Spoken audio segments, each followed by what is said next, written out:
Welcome to Craig's Gun Channel. I recently received a request to do some research on the possibility of accidental discharges with firearms, and in this case specifically, it was with the interdynamic or Intratec Tech 9. The initial question was if the pistol could fire without the trigger being attached. After some further discussions, I learned that what was really being asked is if the pistol could fire when it was disassembled, or at least partially disassembled. So in this video, I'm going to cover that. In prior videos, I've covered the history of the Tech 9, so I'm not going to go into that now, but a few points do need to be covered. The Tech 9 was originally designed as an open-bolt, full-auto submachine gun, complete with a collapsing stock and a front foregrip. This design was intended to be sold via military contracts. However, after those did not materialize, after all, it was competing with the Uzi and the MP5, both vastly superior weapon systems, Interdynamics made the decision to change the firearm to a semi-automatic and remove the stock, offering it as a pistol only. The initial semi-auto design retained the fixed firing pin open bolt operation similar to the full auto version, which the BATF took a dim view of. They required a redesign to be able to continue sales in the US, so Interdynamic redesigned the pistol to be a closed bolt striker-fired system. I bring all of this up as the resulting closed-bolt striker-fired system has some inherent dangers which are not readily apparent to the casual user of these pistols. In most of all my videos, I make it a point to mention that before working on any firearm to ensure that it's free and clear of any ammunition. This is to help ensure that negligent discharges do not occur. This is critical with the Tech 9 and other similar in operation firearms, as with the Tech 9, it's not an unlikely possibility there will be a negligent discharge, it's almost a certainty. Let's take a closer look. What we have here today is the Intratec or Interdynamic Tech 9. This particular one is actually an actual Tech 9 as opposed to one of the other variants, the DC9 or the AB10. They're all the same firearm with some minor cosmetic changes. They pretty much all operate the same way. As far as construction, it's a polymer framed assembly, so it's an entire one-piece polymer frame. The assembly for the lower. The upper is a tubular steel upper receiver, which houses the bolt, striker, and charging handle, as well as the barrel. In the lower assembly, you have the fire control group, which houses the trigger, sear, and disconnector. This, of course, is the magazine. The magazine releases right here. This is the disassembly pin right here that you would drive out, and then that allows you to separate the upper from the lower. Now on the Tech 9 series of pistols, they do have a safety which is implemented by utilizing the charging handle. You basically just push in on that. So you push in and that puts it on safe. Now once on safe, even if you pull the trigger, it won't fire. Now, different from most of my videos, today I'm not going to check the chamber and make sure it is free and clear. As you can see, the magazine is free and clear.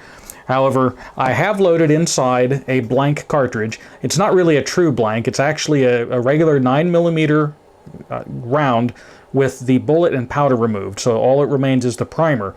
So it will function like a normal projectile, or bullet rather. When the firing pin strikes it, the primer will go off, it'll make a loud bang, and it'd be kind of like a cap gun at that point. However, there's no gunpowder or other propellant, and there's no bullet, so there's no danger of anything actually firing out of the barrel. Now, even with that being said, you would want to have it pointed in a safe direction for this exercise, because there could still be some bits and pieces of powder or other contaminants that could get projected out of the barrel. It also can be fairly loud.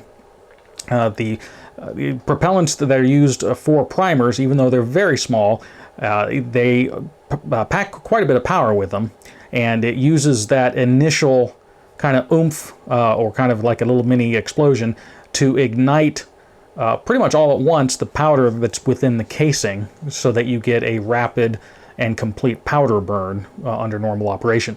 In this case, as I said, there's no powder, there's no bullet, and this is mostly just to demonstrate what will happen in this case. So this would be the same as if a regular round was chambered in the pistol, the safety was on, magazine's removed. So what we're going to do is we're going to go ahead and disassemble the firearm at this point. So first we'll take that pin out.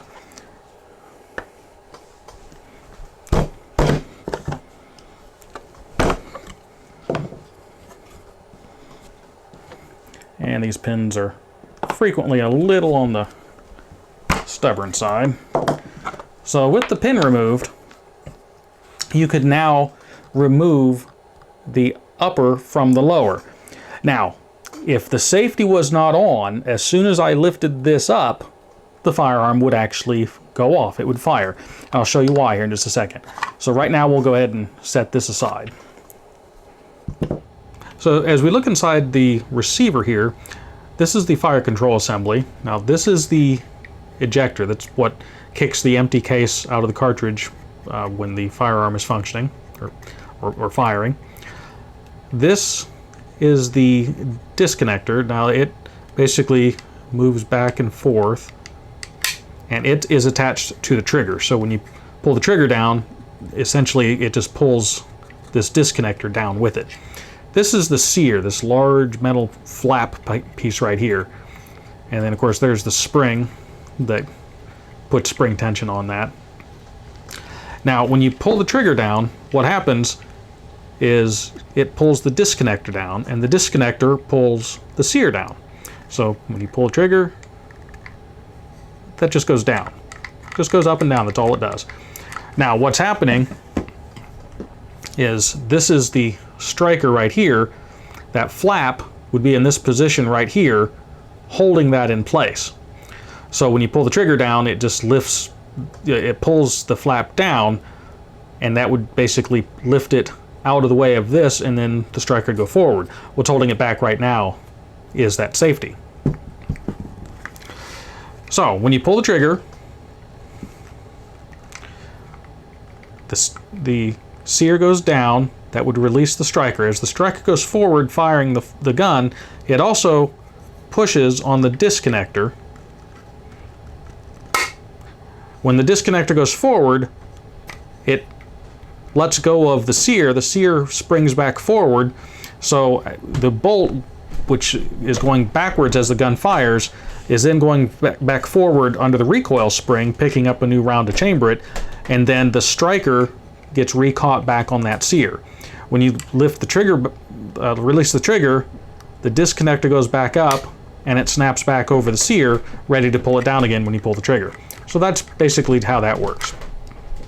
So we'll go ahead and take a look at this upper now. This is the striker right here. That's what that tab catches on. This little piece right there. And right now it's held in place because of that safety. If the safety wasn't on, it would have fired when I disassembled it. However, with the safety on, it's now totally separate. So as we can see right now, we have the upper receiver. There is that blank round that's chambered. The firearm is actually cocked, but there's no trigger or fire control group currently attached to this. So I'm going to put on some hearing protection because this, like I said, this can be loud. And what I'm going to do is go ahead and remove this safety. So with the barrel pointed in a safe direction, I'll go ahead and remove the safety. And as we can see, it fires. If this would have been a live round, the round would have went off, the bullet would have went out of the barrel, and wherever it's pointed, you're going to shoot. So something to really keep in mind of, and you need to be careful of, that could occur. Now, if you notice now, the striker is in the forward position because there was no sear for it to get caught on. So we'll go ahead and eject that cartridge. And as we can see, there's no ejector anymore because the ejector's in the frame. So I'll go ahead and just knock that out. And there's our dummy round. So let me go ahead and reassemble this. Okay, this time I have another blank round loaded in the chamber. Again, no powder, no bullet, just a live primer. The safety is on currently. What I'm going to do this time is I'm going to show what happens if you have a round chambered and the safety is off. What happens if you go to disassemble the gun. So I'll go ahead and take the safety off. We'll go ahead and remove the pin the rest of the way.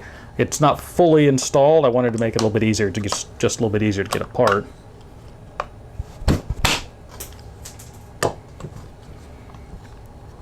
So at this point, safety is off.